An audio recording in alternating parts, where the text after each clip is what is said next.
گیا دنیا کی سب سے اچھی چیز کیا ہے؟ آپ گیس کرو، آپ کے دماغ میں کیا ہے؟ ایک بڑا محل، بہت سارا مال، بڑی جائیداد۔ دنیا کی سب سے اچھی چیز کیا ہے؟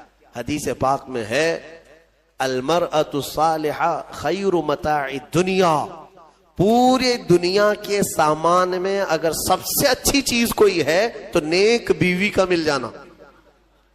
نیک بیوی اگر کسی کو ملی ہے، یعنی ایک میل اور ایک فیمیل درختوں میں بھی ہوتے ہیں، ان دونوں کو جوڑ دیا جاتا ہے تو بہت جلدی بڑھتے ہیں اور پھل اچھے دیتے ہیں۔ یہ جو کلمی کرنا اس کو کہتے ہیں، کھجوروں کے درختوں کو صحابہ کلمی کرتے تھے۔ میرے آقا صلی اللہ علیہ وسلم جب آئے، صحابہ نے حضور نے پوچھا یہ کیا کر رہے ہو؟ کہا ہم ان کا جوڑا لگاتے ہیں اور یہ دونوں جوڑ بہت جلدی بڑھتے ہیں، میل اور فیمیل۔ حضور پاک صلی اللہ علیہ وسلم نے فرمایا اس کی کیا ضرورت ہے؟ چھوڑ دیا صحابہ نے چھوڑ دیا۔ اس کے بعد پھر صحابہ کہتے ہیں وہ درخت بڑھے ہی نہیں، اور جن کو نہیں لگایا گیا تھا وہ پھل صحیح سے دیے نہیں۔ تو صحابہ آئے، عرض کرنے لگے یا رسول اللہ صلی اللہ علیہ وسلم ہم نے چھوڑ دیا تھا۔ میرے آقا نے فرمایا وہ تو ایک مشورہ تھا، حکم نہیں تھا کہ اس پر کرنا ضروری ہے، باقی اگر تم اس معاملے کو بہتر جانتے ہو تو پھر کیا کرو۔ نبی اکرم صلی اللہ تعالی علیہ وسلم نے مشورے کے سلسلے میں یہ جو آداب بتائے ہیں، مشورہ جو ہے وہ حکم نہیں ہوتا، یعنی کسی کے اوپر زبردستی نافذ کرنا، امپلیمنٹ کرنا نہیں، اس کو مشورہ نہیں کہتے۔ حضرت ابو بکر صدیق رضی اللہ تعالیٰ عنہ کا ایک قول ہے، توجہ چاہتا ہوں۔ جب کوئی تمہارا بھائی تمہارے پاس مشورہ لینے آئے تو امانت داری کے ساتھ اللہ کو گواہ بنا کر اس کے لیے خیر کا مشورہ دو، گمراہ مت کرنا۔ حضرت ابو بکر صدیق فرماتے ہیں کہ مشورہ دیا، پھر آنے والے نے مشورہ قبول کیا تو ٹھیک ہے، نہیں تو دو باتیں ہیں۔ اگر مشورہ صحیح نہیں دیا تھا تو اس آدمی میں خیر نہیں، اور اس نے مشورہ دے دیا تھا لیا نہیں تو اس آدمی میں خیر نہیں، دو میں سے کسی ایک میں خیر نہیں۔ اچھا مشورہ لینے سے کترایا، پیچھے ہٹ گیا تو گویا کہ اس آدمی میں خیر نہیں ہے۔ اب یہاں پر یہ بحث گنجھلک نہ ہو جائے، میں تھوڑی سی وضاحت کر دیتا ہوں۔ اس کی کیٹیگری ہے، مشورہ جو ہے کس سے کرنا چاہیے کس سے نہیں کرنا چاہیے، اس کے بھی آداب ہیں۔ ہاں، آپ میڈیکل سائنس کے اسٹوڈنٹ ہیں، آپ ڈاکٹریٹ کر رہے ہیں، بایولوجی پڑھ رہے ہیں، اور کسانوں سے مشورہ کر رہے ہیں کہ اس میں آپریشن میں کیسے کروں، سکسیس کیسا ہوگا، پیٹ کا آپریشن، سر کا آپریشن، تو یہ کیسی بات ہے؟ یہ لا یعنی بات ہے۔ پھر کسان مشورہ دے گا بڑا پھاوڑا لے لو، چھوٹی کدالی لے لو، پیٹ پھاڑو، اس کے فن کے مطابق جو چیز ہوگی اس سے مشورہ کیا جائے گا، اور تمہارے علم سے ریلیٹڈ جو لوگ ہوں گے ان سے مشورہ کیا جائے گا۔ اسی لیے سارے علوم کے اور سارے فنون کے متعلق آپ اتنا تو جانتے ہیں، طبیعت خراب ہے تو 4 ڈاکٹروں سے مشورہ لیا جاتا ہے، آپریشن فلاں کہہ رہا ہے، فلاں کہہ رہا ہے، سب سے مشورہ لے لیتے ہیں کہ کیا کرنا ہے۔ آپ جو ہے انجینئرز کے پاس جاتے نہیں، آپ کو اتنی خبر ہے، اگر کڈنی خراب ہے تو انجینئر کو نہیں دکھاتے، سب ڈاکٹروں سے مشورہ لیتے۔ گھر کی چھت میں لیکیج ہے تو ڈاکٹروں کو نہیں بلاتے کہ آؤ میری چھت کو ایک انجیکشن لگا دو، آپ کو پتا ہے، پھر انجینئر سے پوچھتے ہیں، کئی لوگوں سے مشورے لیتے۔ اتنا سینس سب کو ہے کہ جس فیلڈ کی بات ہوگی اس کے ماہرین سے ہی مشورہ لیا جائے گا، لیکن افسوس ایک بات کا ہے کہ دین کے معاملات میں اس کا خیال نہیں رکھتے لوگ۔ دین کی فیلڈ کے جو ماہرین ہیں انہی سے دین کے مسئلوں کے مشورے کرنا چاہیے، نہ کہ راستہ جھاڑنے والے سبزی بیچنے والوں سے اگر فتوے پوچھتے رہو گے تو پھر ظاہر سی بات ہے آج جو نظام درہم برہم ہو رہا ہے اس کی وجہ یہی ہے۔ مشورہ کس سے لے رہے ہو؟ دین کی سوجھ بوجھ اس کے اندر ہے یا نہیں؟ میرے آقا صلی اللہ تعالیٰ علیہ وسلم کی حدیث پاک صادق آتی، حضور نے فرمایا آخر زمانے میں لوگ جاہلوں کو اپنا سردار بنا لیں گے، ان سے فتوے پوچھیں گے اور وہ بغیر علم کے فتوے دیں گے، خود بھی گمراہ ہوں گے، قوم کو بھی گمراہ کریں گے۔ آج یہ حالات ہے۔ لوگ اس سلسلے میں کیوں آپ کا سینس مر جاتا ہے؟ قرآن کے متعلق، حدیث پاک کے متعلق دینی معلومات جو کچھ بھی لینی ہے وہ دین کے ماہر علماء سے ہی لینی چاہیے۔ باقی چاہے جو بھی ہو، ان سے اگر آپ مشورے لوگے تو وہ تیر چلائے گا، اندھا دھند فائرنگ کرے گا، ایسا ہوگا ویسا ہوگا۔ ایسے جاہلوں سے مشورے لے کر کئی لوگوں کی طلاق ہو گئی اور کئی طلاق کے بعد زنا کرتے رہ گئے۔ نہیں ہوا، جاؤ گھر میں، کون بولتا ہے طلاق نہیں ہوئی؟ اس صاحب نے کہہ دیا، جاہلوں نے اس کے بعد اپنے گھر میں ویسی جینا شروع کر دیا جبکہ ہر دن زنا کا گناہ ہے ان کے لیے۔ تو ماہر اور خبیر لوگوں سے ہر فیلڈ کی جس طرح مشورہ کیا جاتا ہے، دین کے معاملات میں بھی مشورہ انہی سے کیا جائے جو دین کے ماہرین ہیں۔ اچھا، ایک اور بات، نوجوانوں کو آج مناظرہ کرنے کا بڑا شوق رہتا ہے، ڈیبیٹ کرنے کا، وہ بھی کس پہ؟ فیس بک پہ، واٹس ایپ پہ، اور کن کن معاملات پہ ڈیبیٹ کرتے رہتے ہیں؟ عقیدے کے معاملات پر، کبھی اہل حدیث سے، کبھی دیوبندیوں سے، کبھی شیعوں سے۔ یہ جو اختلافی مسائل ہیں ہمارے مابین، بعض عقیدے کے ہیں، بعض الگ ہیں، تو ان پر ہمارے نوجوان ڈیبیٹ کر رہے ہیں فیس بک پر، لمبی لمبی چوڑی چوڑی تحریریں۔ کچھ سالوں پہلے کی بات ہے، شاید 1-2 سال گزرے ہوں گے، رات کے 2:30 بج رہے تھے یا 2 بج رہے تھے، مجھے فون کنٹینیو آ رہا ہے۔ ظاہر سی بات ہے، اتنی رات کو اگر فون آئے تو کسی کی ایمرجنسی ہوگی، سیریس ہوگا۔ اٹھا کر کے معلوم کہ ایک نوجوان کہتا ہے، حضرت ایک فلاں فلاں مسئلہ پیش آ گیا ہے، جلدی سے آپ کو بتانا ہے۔ اتنی رات کو کیا مسئلہ ہے؟ کہا نہیں، بحث ہو رہی ہے ہماری، دلیل دینا ہے۔ کیا ہے؟ علم غیب کے متعلق کچھ بحث ہو رہی ہے۔ میں نے کہا کہاں ہے، کون سی محفل میں بیٹھے آپ؟ کہاں نہیں، ہمارے گھر کے باہر کٹے پہ بیٹھے ہوئے ہیں، گلی میں بیٹھے ہوئے ہیں، رات جگہ چل رہا ہے، اور 2 باہر کوئی چھوٹے نوجوان ہوں گے، ان کے ساتھ ان کا ڈیبیٹ چل رہا ہے، اور رات کے 2:30 بجے ہم سے مسئلہ پوچھ رہے ہیں۔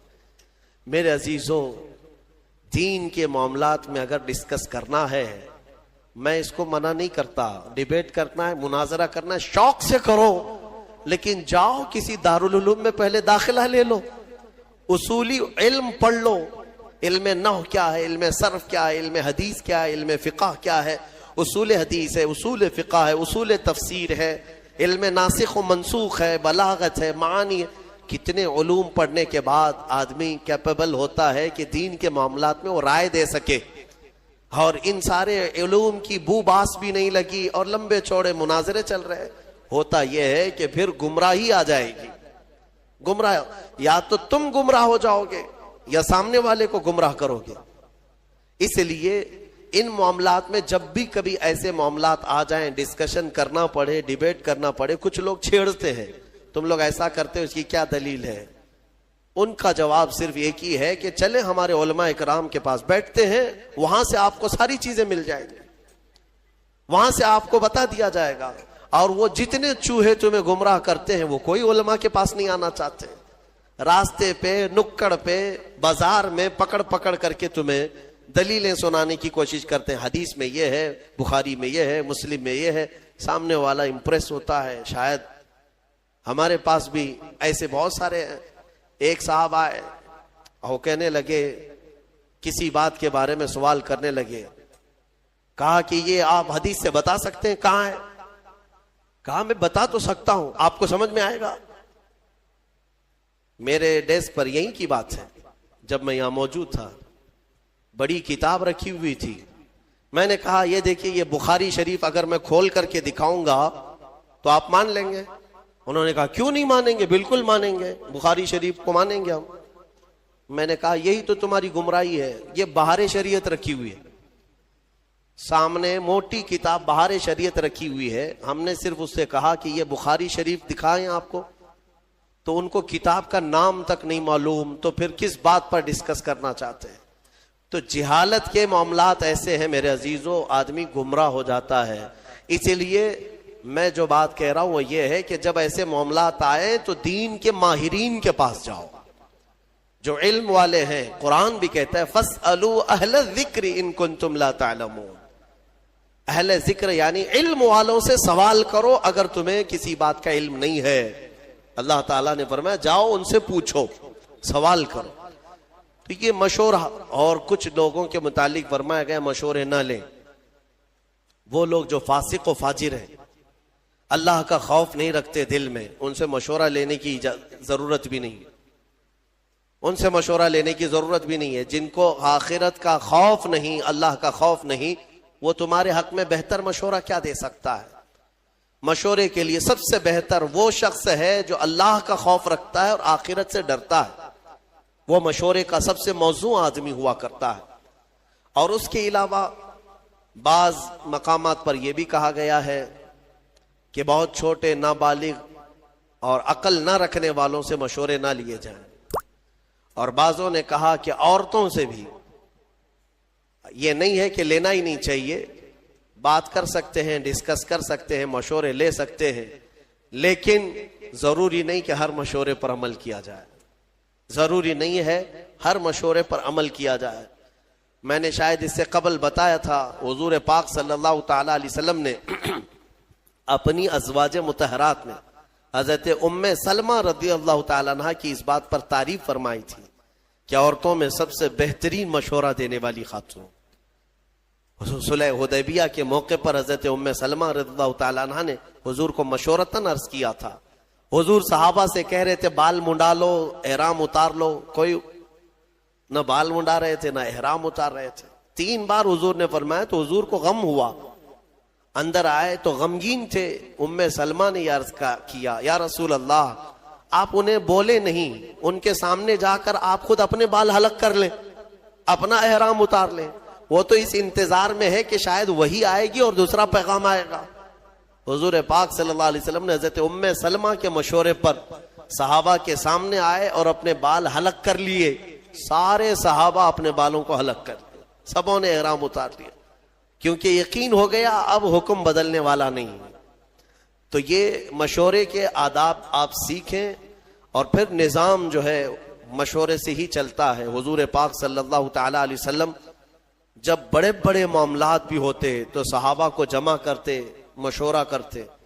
مشورے کی ایک دوسری خصوصیت یہ بھی ہے کہ کام ہونے سے قبل اگر کوئی اہم کام ہے تو فرمایا گیا کہ ایسوں سے مشورہ کرو جو تمہارے راز کا امانت دار ہو، رازوں کا امین ہو، اس سے مشورہ کرو۔ یعنی آج تم مشورہ کرنے کے لیے گئے، مشورہ تو دے دیا اور اس نے پھر جا کر کے طبلہ بجانا شروع کر دیا، میرے پاس آیا تھا فلاں ایسا کیا ہے ویسا کیا ہے۔ اس چیز کو بھی غلط ٹھہرایا گیا ہے۔ مشورہ راز کے امانت داروں سے بھی کیا جائے، کیونکہ بہت سارے معاملات ایسے ہوتے ہیں جن میں مشورہ کرنے کے بعد راز کو رکھنا بہت ضروری ہوتا ہے۔ حضور پاک صلی اللہ علیہ وسلم نے اس کی اہمیت کے لیے جانتے، میں نے کل یا پرسوں بنو نذیر کے بارے میں بتایا تھا، یہودیوں نے جو دھوکہ دیا تھا مدینے والے، پھر ان کے ساتھ کیا ہوا تھا پتہ ہے؟ حضور پاک صلی اللہ علیہ وسلم مدینے میں آئے، مسجد نبوی میں رات کو مشورہ لیا صحابہ سے کہ کیا کریں اب ان کے ساتھ۔ الگ الگ مشورے ہوئے کہ انہوں نے ہتھیار ہمارے خلاف اٹھائے ہیں تو ہم بھی ان کے خلاف ہتھیار اٹھائیں گے، کیونکہ دھوکے کی بہت بڑی سزا ہے۔ یعنی جیسے یوں سمجھ لیں کہ دیش ویرودھی ہے، وہ اینٹی نیشنل جس کو کہیں، مدینے کی خرابی کے بارے میں جو لوگ سوچے تھے ان کی سزا تھی۔ صحابہ کے مشوروں سے اتفاق یہ طے پایا کہ ان یہودیوں کے جو بوڑھے ہیں ان کو جلا وطن کر دیں گے، شہر بدر کر دیں گے، اور جو جوان ہیں انہیں مار دیا جائے گا۔ تو یہ طے پایا اور حضور نے فرمایا اس کو راز میں رکھا جائے۔ سارے جو صحابہ تھے سبوں نے آمنا صدقنا کہا اور چلے گئے۔ یہودیوں کو پتا تھا ہمارے بارے میں کچھ آج میٹنگ ہو رہی ہے مسجد نبوی میں، دوسرے دن وہ جاسوسی کرنے لگے, کہیں سے کچھ بات پتا چل جائے کہ کیا میٹنگ ہوئی, کیا ہمارے ساتھ ہونے والا. ایک صحابی تھے حضرت ابو لبابہ, ان کی پرانی دوستی تھی کیونکہ شہر میں رہتے تھے, یہودی بھی دوست تھے. گزر رہے تھے تو دوستوں نے پکڑ لیا, کہا کہ ابو لبابہ کل تم بھی تھے وہاں پر, ہمارے بارے میں کیا مشورہ ہوا ہے؟ کہا نہیں میں نہیں بول سکتا. صحابی تھے اور امانت دار بھی تھے, وفادار بھی تھے. انہوں نے کہا نہیں میں نہیں بول سکتا. تو انہوں نے بہت اپنی پرانی یادیں یاد دلائی اور منتیں سماجتیں کرنے لگے. بچپن کا تو ساتھی ہے, ہمارا یار ہے, بتا تو صحیح. تو وہ جذباتی ہو گئے. پرانی یادیں, دوستی, یاری سب یاد دلانے کے بعد تھوڑے سے جذباتی ہو گئے اور انہوں نے صرف کہا نہیں بلکہ یوں اشارہ کیا گردن کی طرف, یوں کر دیا اور چلے گئے. میں نہیں بولوں گا, کچھ نہیں بولوں گا. وہ سمجھ گئے کہ قتل کا منصوبہ مشورہ ہوا ہے. شام ہونے سے پہلے سارے یہودی مدینے سے بھاگ گئے, سب چھوڑ کر نکل پڑے. حضور پاک صلی اللہ علیہ وسلم کو خبر ہوئی تو حضور نے صحابہ کو بلایا اور کہا کس نے اللہ کے رسول کے راز کو افشا کیا؟ کون ہے جس نے ہمارے کل کی رات ہونے والے مشورے کے راز کو افشا کیا؟ صحابہ سب سہمے ہوئے تھے. حضرت ابو لبابہ کہتے ہیں اس کے سامنے کیا چھپائیں جو دلوں کے حالات کو بھی جانتا ہے. کھڑے ہوئے اور کہا یا رسول اللہ یہ خطا مجھ سے سرزد ہوئی, لیکن میں نے کہا نہیں, ہاتھ کے اشارے سے صرف ہلا کر کے اتنا بتایا. تو حضور پاک صلی اللہ تعالی علیہ وسلم اتنے ناراض ہوئے, اتنے غضبناک, کہ صحابہ کے درمیان میرے آقا نے اعلان کر دیا آج کے بعد سے نہ ابو لبابہ کو کوئی سلام کرے گا نہ مصافحہ کرے گا, کوئی بات چیت بھی نہیں کرے گا, مکمل بائیکاٹ. آپ سمجھتے ہیں کون سی بڑی غلطی ہے؟ اندازہ کرو میرے عزیزوں, یہ جب کسی چیز کے حفاظت کا حکم دے دیا جائے اور اس کا افشا کیا جائے, وہ رحمت للعالمین اگر کسی کے متعلق اتنی سخت سزا دیتے, معاملے کی حساسیت سمجھ سکتے ہو آپ, کتنی نزاکت ہے اس کے اندر. اور حضرت ابو لبابہ کہتے ہیں سارے صحابہ حضور کی ایک بات پر سر جھکا لیتے. اب سب سامنے سے گزرتے تھے, کوئی بات نہیں کرتا تھا, نہ حضور پاک ان سے مصافحہ کرتے, نہ سلام کلام, کچھ نہیں. اب ظاہر سی بات ہے ان کے لیے یہ موت سے بڑی سزا تھی. مدینے میں رہتے ہوئے بہت سخت حالات تھے, یہاں تک کہ ان کی سگی بیوی وہ بھی بات نہیں کرتی تھی, کھانا وقت پر لا کر دے دیتی تھی لیکن بات نہیں کرتی تھی. رسول پاک نے منع فرمایا ہے. صحابہ اکرام تھے, صحابہ. حضور پاک صلی اللہ علیہ وسلم کے اس اعلان کے بعد ابو لبابہ نے اپنے آپ کو مسجد نبوی کے کھمبے سے باندھ لیا تھا, رسی سے, اور اپنی بیوی سے کہا تھا مجھے اس وقت تک باندھے رکھو جب تک میری توبہ قبول نہ ہو جائے. اللہ تعالیٰ جب تک مجھے معاف نہیں کرے گا تب تک مجھے کھولنا نہیں. ان کو باندھا گیا, نمازوں کے وقت کھولا جاتا تھا, کھانا دیا جاتا تھا, حاجتیں کرتے پھر بندھ جاتے تھے. 40 دن گزر گئے ان کے, یا 1 مہینے کے قریب. اتنا لمبا عرصہ وہ رسی سے بندھے رہے. پھر رب ذوالجلال نے وہی فرمائی اپنے حبیب پاک صلی اللہ علیہ وسلم. اللہ تبارک و تعالی حضور کے غلاموں پر بھی رحیم ہے, رحم فرمایا اور حکم ہوا کہ ابو لبابہ کی توبہ قبول ہے. جیسے ہی یہ بات آئی, حضور پاک فجر کی نماز پڑھائے, واپس آئے, اپنے ہاتھوں سے ابو لبابہ کو کھولا اور اس کے بعد انہیں مصافحہ بھی کیا, اپنی جماعت میں لیا. یہ بتانا مقصود ہے, پوری امت کو یہ درس ہے کہ ان معاملات کو ہلکے میں نہ لیا جائے. یہ حساسیت ہے. یہاں لوگ تو خبری بنے ہوئے ہیں, مسلمانوں کی جاسوسی کرنے پر بیٹھے ہوئے ہیں. اللہ کی پناہ, تمہیں اندازہ بھی نہیں ہے کہ آخرت میں کتنے بڑے عذاب کے شکار ہوں گے. تم کیا سمجھتے ہو 500 کی نوٹ کوئی پکڑا دیں گے تمہیں جاسوسی کرنے پر, تمہارا گھر چل جائے گا؟ کب تک؟ اس ذلت والی زندگی سے نکلو, بعض لوگ پیسے کے لیے کرتے ہیں اور بعض لوگ یہ سمجھتے ہیں کہ پولیس سے ہمارے تعلقات اچھے ہو جائیں گے، کچھ لوگوں کی خبریں دیں گے تو ہم ان کے محبوب ہو جائیں گے۔ کبھی محبوب نہیں بنتے، کبھی محبوب نہیں۔ 10 سال تم خبریں دیتے رہو، محبوب بنے رہو، ایک دن مردود بنی جاؤ گے۔ مردود تو بننا ہی ہے ان کے ہاتھ میں۔ میرے عزیزوں، ان چیزوں سے اپنی قوم کی جاسوسی کرنا، خبریں دینا نہایت ہی سخت بڑا گناہ ہے۔ اللہ کا عذاب اس شخص پر ہے جو مومنین کے متعلق اس طرح کی باتیں کرتا ہے۔ قرآن کہتا ہے وَلَا تَجَسَّسُوا، جاسوسی مت کرو خبریں لے جا کر، بلکہ میرے آقا صلی اللہ علیہ وسلم نے فرمایا من ستر اخیہ ستر اللہ لہ، جس نے اپنے بھائی کا کوئی عیب دیکھا اور چھپا دیا، قیامت کے دن اللہ اس کے سارے عیب چھپائے گا، تمہیں ننگا ہونے سے بچا لیا جائے گا۔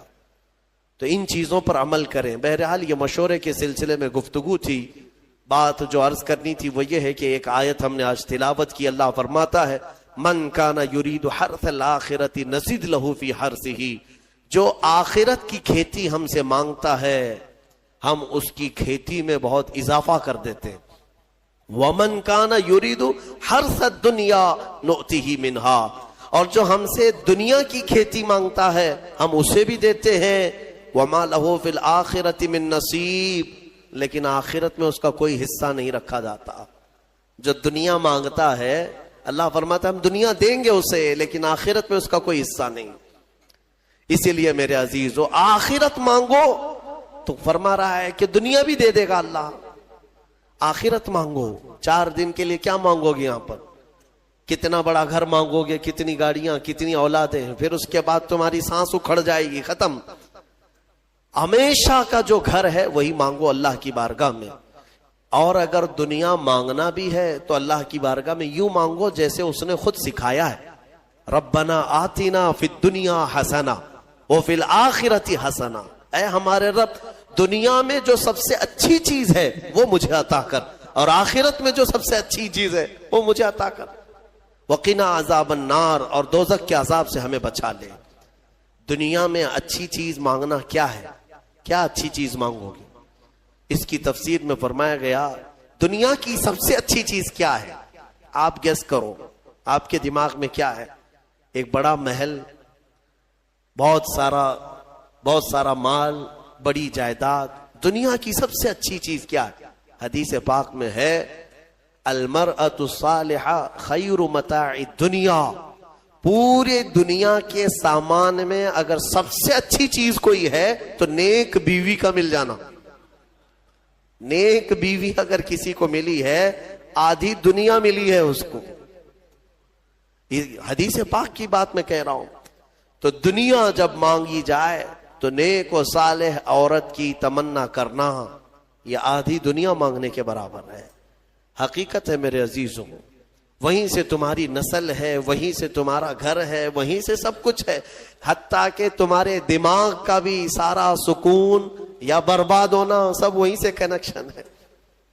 دیکھ لو ایک بار، بہت سارے لوگ جو شادی شدہ ہیں اس کو آزماتے ہوں گے یا محسوس کرتے ہوں گے، زندگی پھر جڑ جاتی ہے، کوئی کام میں وہ تنہا نہیں ہے، ہر چیز میں ساتھ ہے، اور اگر ساتھ والی جلاد ہے تو پھر اس کی یہ آدھی جہنم یہی ہے، اس کی آدھی جہنم یہی ہو جاتی اگر جلاد مل گئی، کیونکہ اس کے دماغ پر اثر ہے، اس کے بزنس پر اثر ہے، دوستوں پر اثر ہے، رات کو سویا نہیں، دن بھر بک بک کرتا رہے گا، اور پھر اس کے بعد سگریٹ کی عادت، بیڑی کی عادت، پھر نشے کی عادت، پھر اس کے بعد نہ جانے کون کون سے راستے اختیار کرتا ہے۔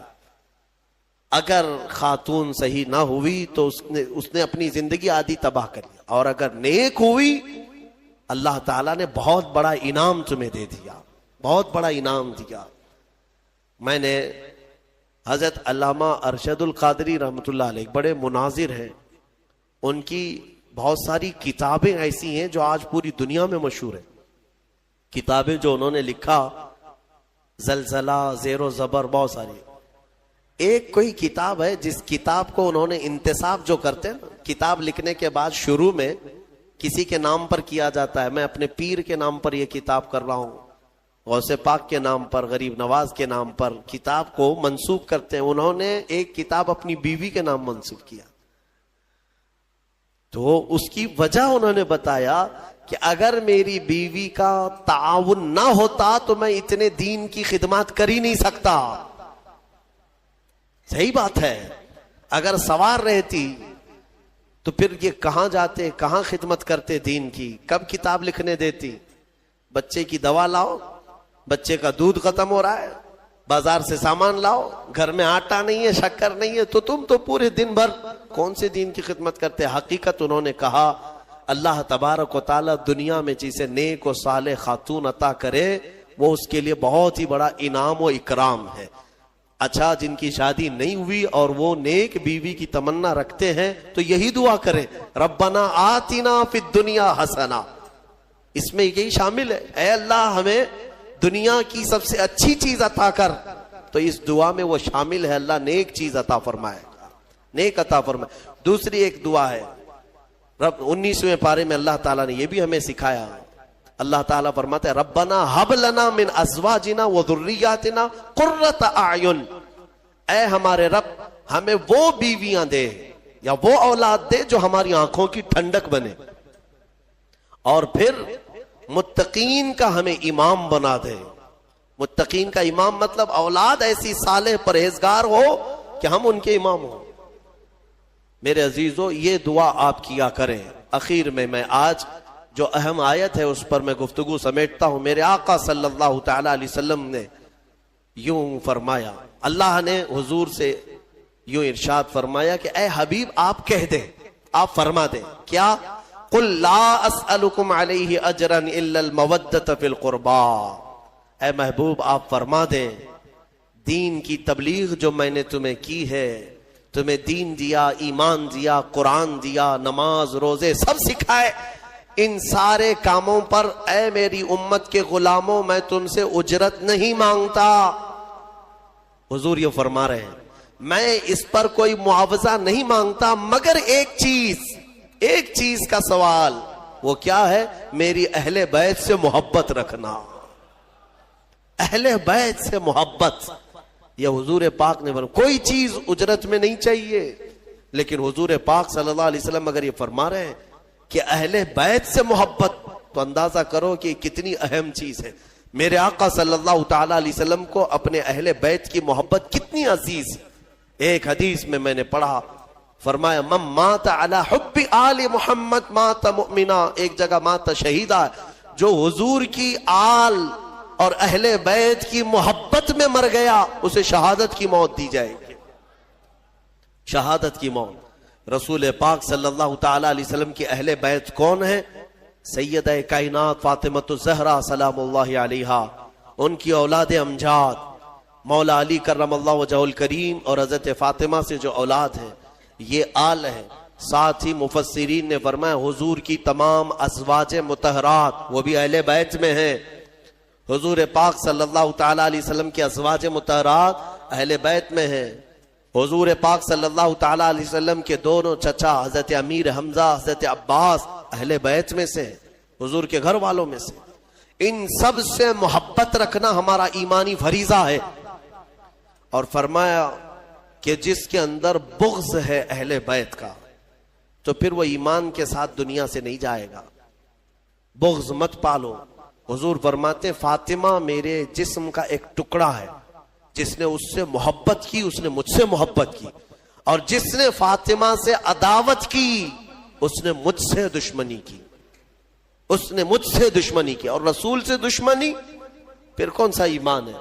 تو حضور پاک صلی اللہ تعالی علیہ وسلم کی آل کی محبت ہمارے لیے بہت ضروری ہے, لیکن وہ محبت نہیں جو آج کچھ چوہے سکھا رہے ہیں.